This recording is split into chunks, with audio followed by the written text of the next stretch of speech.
Hi friends, எல்லாருக்கும் வணக்கம்.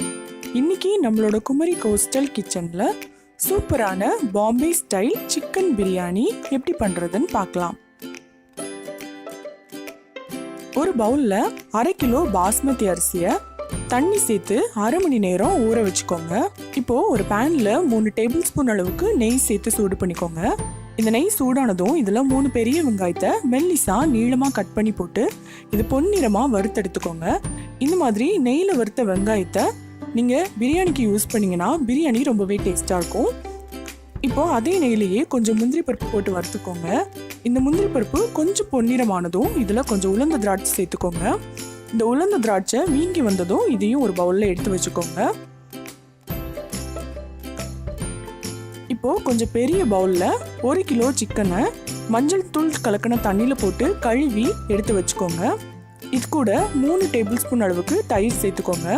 கூடவே 1 டேபிள் ஸ்பூன் இஞ்சி பூண்டு விழுது சேர்த்துக்கோங்க. அதோட 1 டீஸ்பூன் மஞ்சள் தூள், 1 டேபிள் ஸ்பூன் அளவுக்கு மிளகாய் தூள் சேர்த்துக்கோங்க. நான் இன்னைக்கு காஷ்மீரி மிளகாய் தூள் எடுத்திருக்கேன். இப்போ இதில் நெய்யில் வறுத்த வெங்காயத்தில் பாதி அளவுக்கு சேர்த்துக்கோங்க. கூடவே ஒரு தக்காளியை சின்ன சின்னதாக நறுக்கி சேர்த்துட்டு தேவையான அளவுக்கு உப்பு சேர்த்து இதை கை வச்சு நல்லா மிக்ஸ் பண்ணி விட்டுக்கோங்க.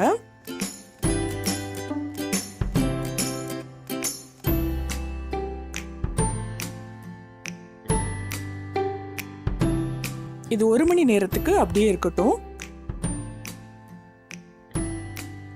இப்போ சாதம் வேக வைக்கிறதுக்காக ஒரு பாத்திரத்துல 1 டேபிள் ஸ்பூன் அளவுக்கு நெய் சேர்த்து சூடு பண்ணிக்கோங்க. இதுல ஒரு பிரியாணி இலை, ஒரு சின்ன துண்டு பட்டை, 3 ஏலக்காய், 3 கிராம்பு, 1 நட்சத்திர சோம்பு, 10 மிளகு சேர்த்து வறுத்துக்கோங்க. இப்போ இதுல கொஞ்சம் தண்ணி சேர்த்துக்கோங்க. தண்ணி கொஞ்சம் அதிகமான அளவுக்கு சேர்த்துக்கோங்க. இந்த தண்ணி நல்லா சூடானதும் இதுல ஊற வச்ச அரிசியை சேர்த்துக்கோங்க.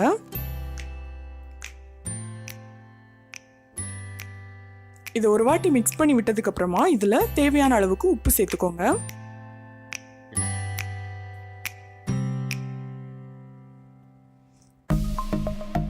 இந்த அரிசி 3/4 பதத்துக்கு வெந்தா போதும். இப்போ இதை சாதம் வடிக்கிற சல்லடையில போட்டு வடிகட்டி எடுத்துக்கோங்க.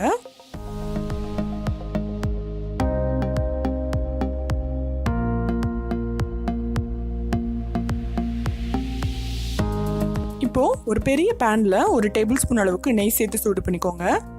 இந்த நெய்ல ஒரு பிரியாணி இலை, ஒரு சின்ன துண்டு பட்டை, அதோட ஒரு ஜாவித்ரி, 1 நட்சத்திர சோம்பு,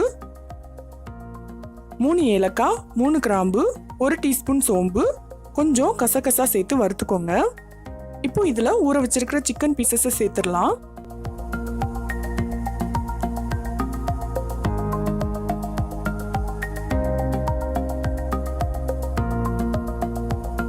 இதை ஒரு வாட்டி மிக்ஸ் பண்ணி விட்டுட்டு இதுல 1 கப் அளவுக்கு தண்ணி சேர்த்து கலந்து விட்டுக்கோங்க.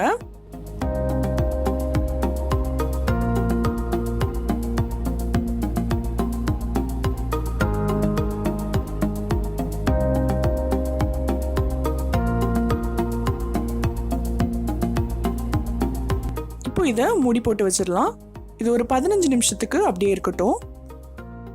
15 நிமிஷம் ஆயிடுச்சு. இதை ஓப்பன் பண்ணி பார்க்கலாம். சிக்கன் எல்லாம் ஓரளவுக்கு நல்லா வெந்துடுச்சு. இப்போ இதுல வேக வச்ச சாதத்தை உடையாம சேர்த்துக்கோங்க. இந்த மாதிரி மேல நீங்க இந்த சாதத்தை பரப்பிக்கோங்க. இப்போ இதை மூடி போட்டு வச்சிடலாம். இது ஒரு 10 நிமிஷத்துக்கு ஹை ஃப்ளேம்ல அப்படியே இருக்கட்டும். 10 நிமிஷம் ஆனதும் இதை ஓப்பன் பண்ணி பார்க்கலாம். அரிசியெல்லாம் நல்லா வெந்துடுச்சு. இப்போ இதுல கொஞ்சம் நறுக்கின கொத்தமல்லி இலையை மேல தூவிக்கோங்க. கூடவே நெய்ல வறுத்த வெங்காயத்தை சேர்த்துக்கோங்க.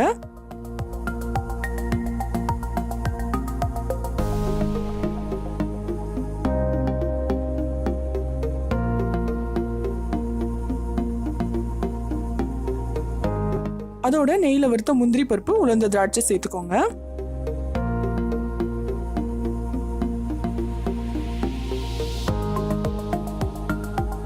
அவ்வளோதான், சூப்பரான பாம்பே ஸ்டைல் சிக்கன் பிரியாணி தயாராயிடுச்சு. நீங்களும் இந்த பிரியாணியை உங்களோட வீட்டில் ட்ரை பண்ணி பாருங்க. உங்களுக்கு இந்த வீடியோ பிடிச்சிருந்துச்சுன்னா மறக்காம எங்களோட சேனலை சப்ஸ்கிரைப் பண்ணுங்க. ருசியா சாப்பிடுங்க, ருசிச்சு சாப்பிடுங்க.